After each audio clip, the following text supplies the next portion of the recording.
Ron Wildman here with another Middle Georgia Spotlight program.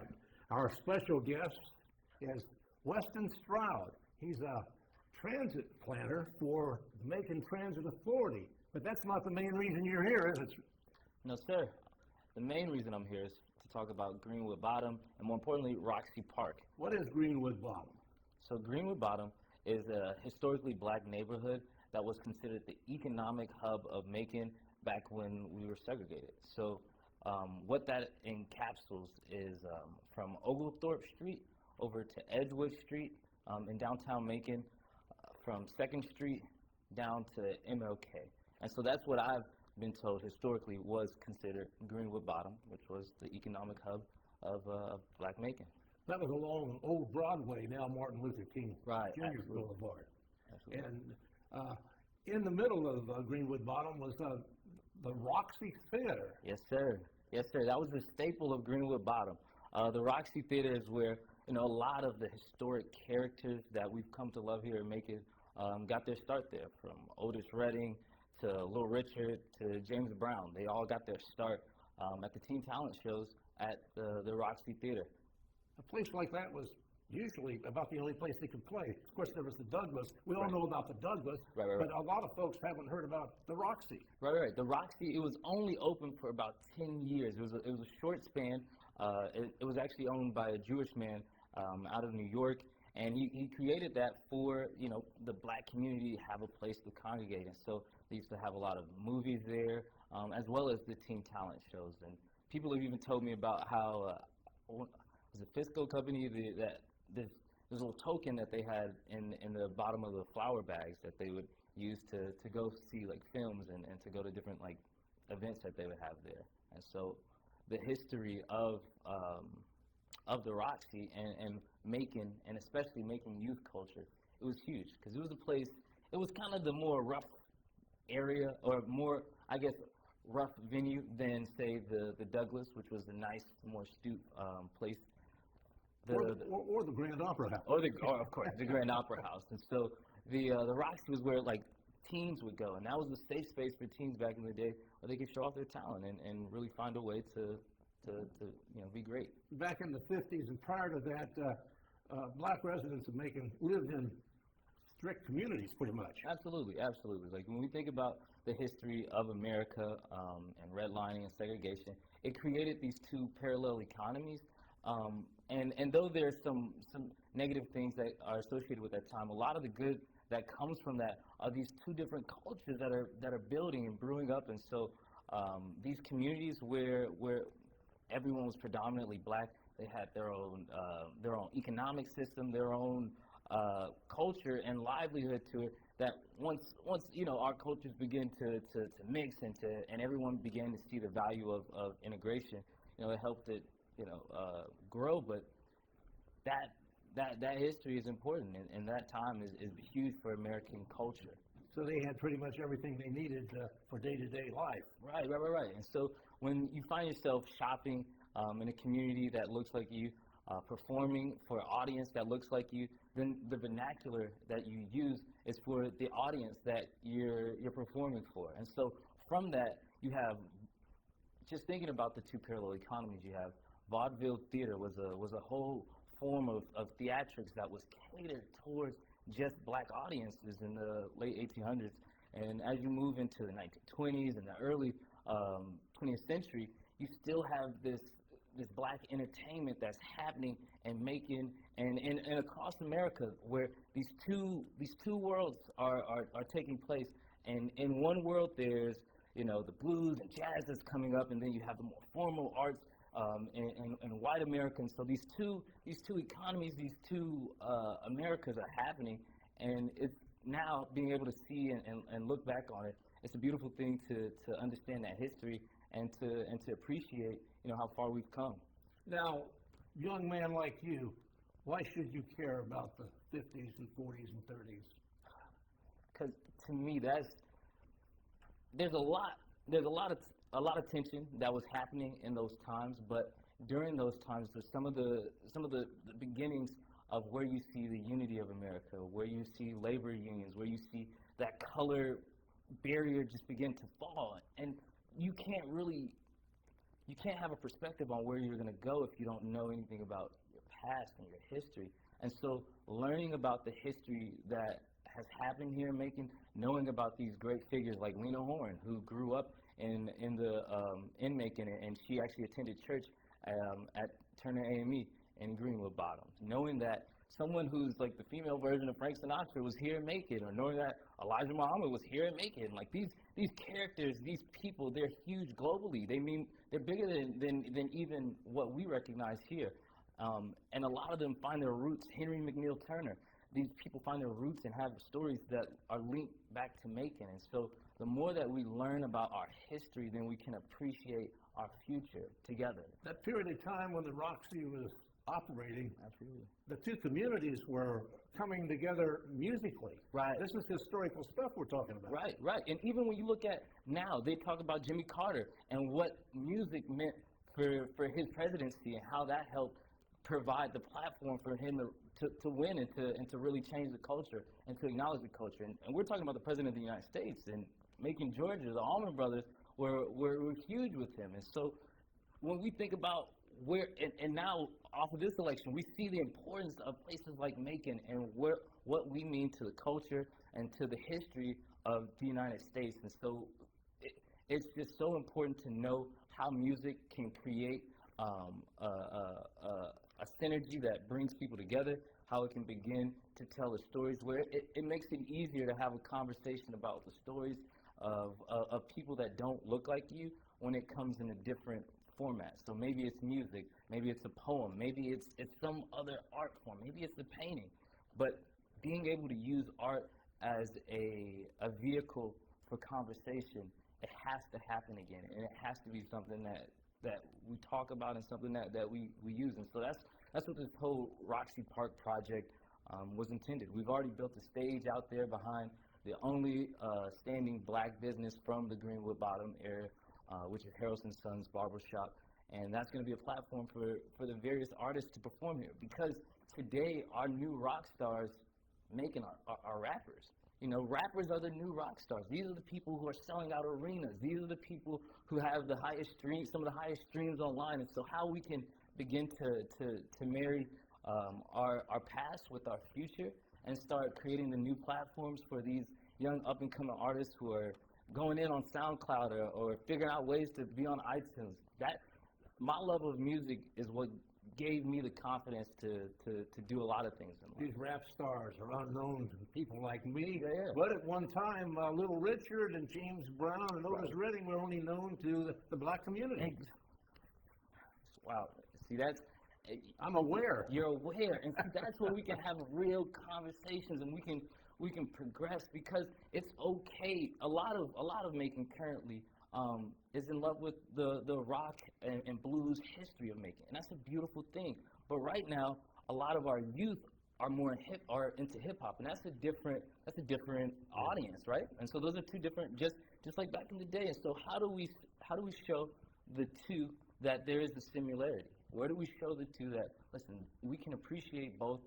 Two things can be true at the same time. We can walk and chew gum, and we can appreciate both sides and create safe spaces for both art forms to take place. So what are we trying to do over there at Greenwood Bottom and the Roxy Theater? What are you trying to do? Meld cultures, right? With food, that's an art form. Cuisine, that's a way that you can have people sit down. How are you going to do that? And so what my whole project, and I won Emerging City Champion. It's a competitive grant among the Knight Foundation cities. So there's 13 cities that the Knight Foundation is located within, Macon being one of those. And you won this grant? I won this grant competitively out of, I think, about 200 applicants. There was My goodness. 20 of us. It was $5,000 in startup fund and seed money to get this started. So what have you done with that $5,000 so far? So far, I haven't even spent it. I've been working with community partners because I've been so adamant about doing this that I've looked through various portals to make it happen. So one of the first things that we did was partner up with Bike Walk Macon, and that grant was about approximate to about how much the $5,000 that I've won, and we've already built a stage out there with that. We're in the process of building seating now. have planners out there, and we work with the community. We're working with the barbers and the property owners. We're working with Turner A&Me. We're working with the boxing gym that's there, a nonprofit to help kids. I notice there's a creek running through there. Absolutely, and there's a creek that's running through there. New City Church has been a huge community partner. A lot of their members have come out and helped with cleanups in the area. We've had a cleanup. Right, we've had a few cleanups. We've really just been trying to prep the area to get it, to beautify it, because one of the first things that we have to reinstill into communities that haven't seen the same rate of investment is that sense of stewardship. Like, everyone cares about our environment, but now we have to go out and help be a part of the change. And one of the first things that I did and I realized was important was I can't come to Greenwood Bottom, this area, and say what I want to do. I went there and I talked to the community. I asked, what are some of the ideas that they had, and I told them an idea that I thought that was achievable, a food truck park, and from that, so many other ideas have sprung from that. And so we've just been working within that framework. So I haven't spent the $5,000 yet. We've done striping, because one of the first things before development happens, we want to make sure the infrastructure is proper so that people are safe. We want to get people to stop parking on the sidewalk near on MLK and Broadway, because there's logging trucks that come down MLK and Broadway speeding, and there's parents that are getting out. You got the huge vacant lot there right next to it. Right. And so we striped out parking lanes beside the barber shop, just so that all the visitors know where to park, and it's a lot easier for access. And we're still working with county engineering to talk about what we want to do to Bay Street, which is one of the streets that the food truck park kind of lets out to. And so we're really looking to come up with different traffic solutions there to make it safer for pedestrians. When will we see this food truck park in operation? So I want to say June. I want to be in operation or have an event by June 1st, because June 1st, the whole area Greenwood Bottom is named after the Black Wall Street in Tulsa, Oklahoma.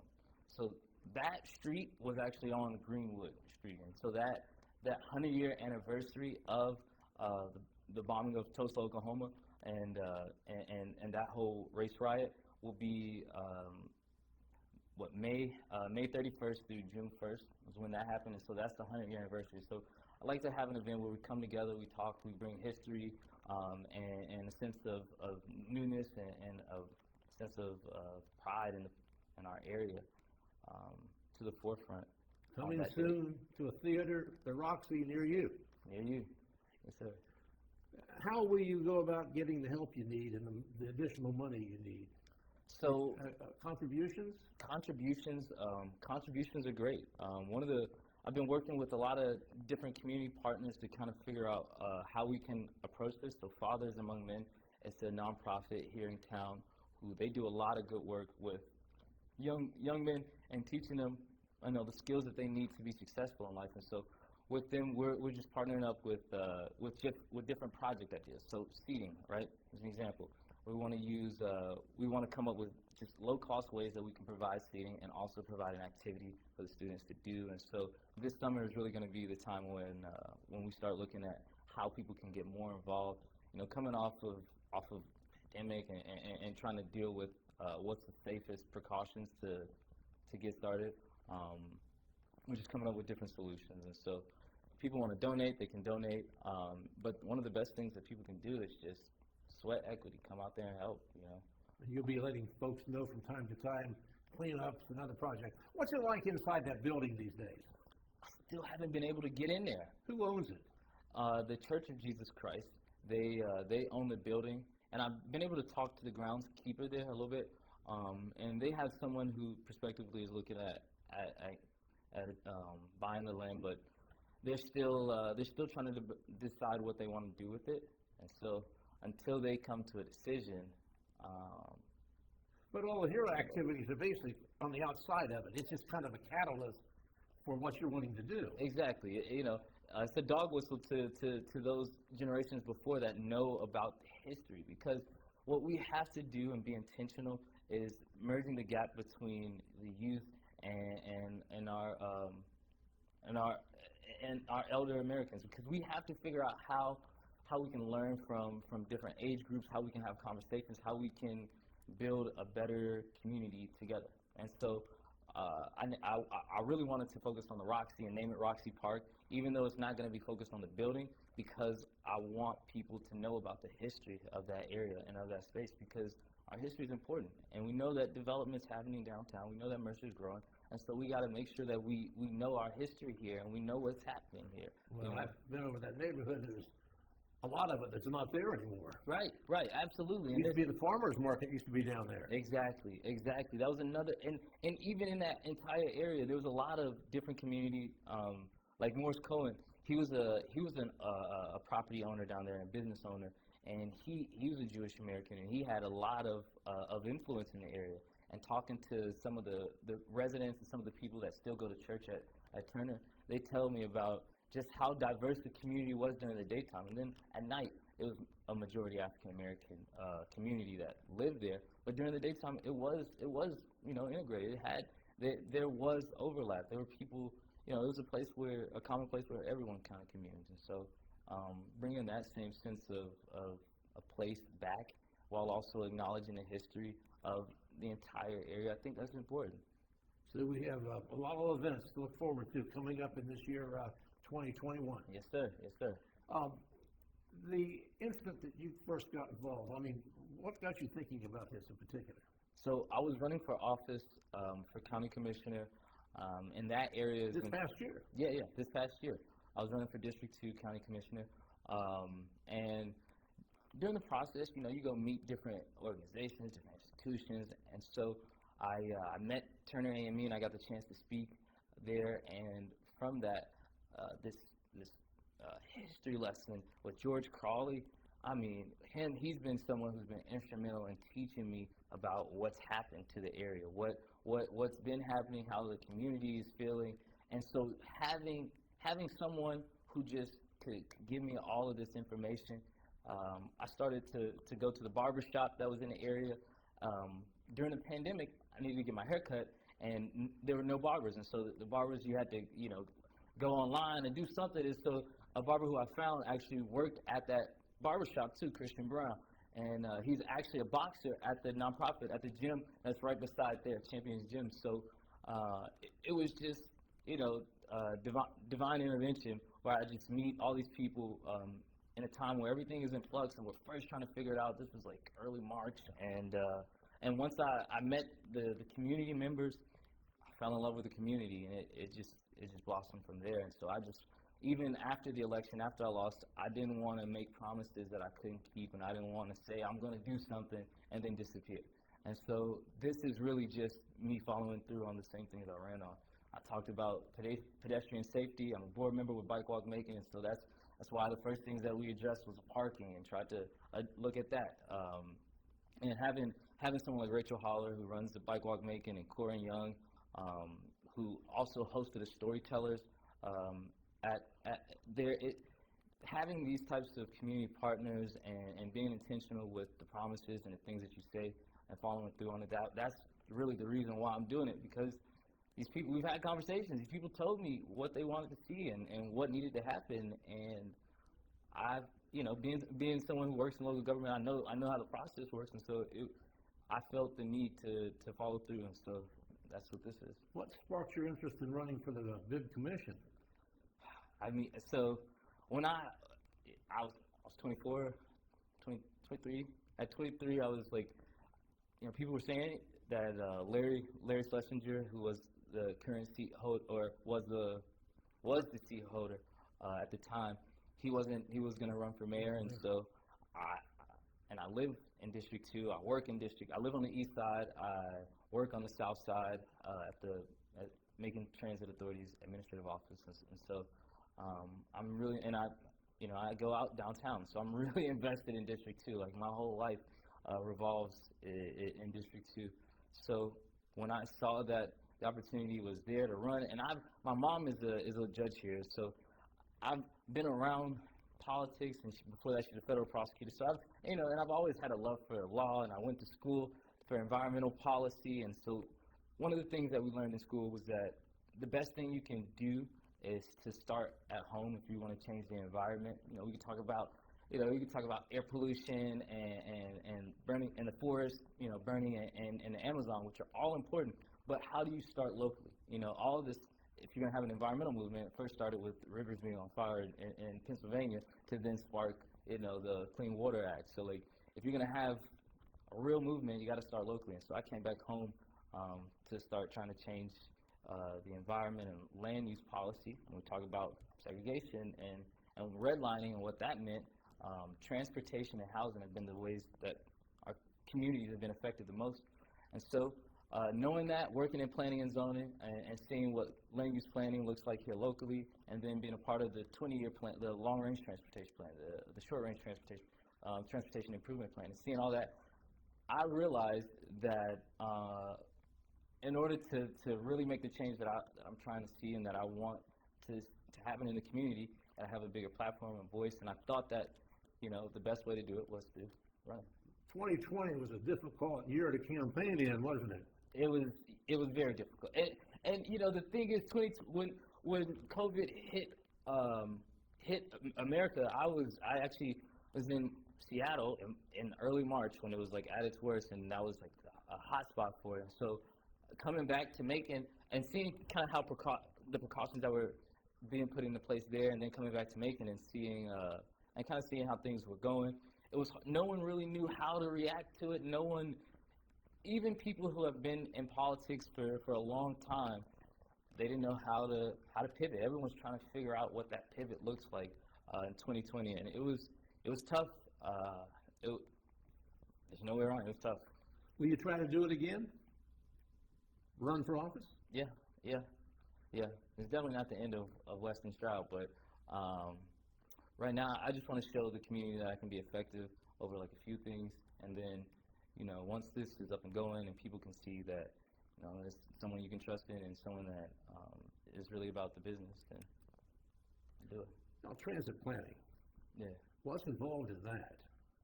Data, a lot of data, and then the part that's most important is people. Talking to people, being connected to the community, being okay with being yelled at. A lot of that. What do they yell at you about? Oh man, what don't they yell at you about? I mean, it could be from business owners to customers. Customers call saying the bus is late. Where you at?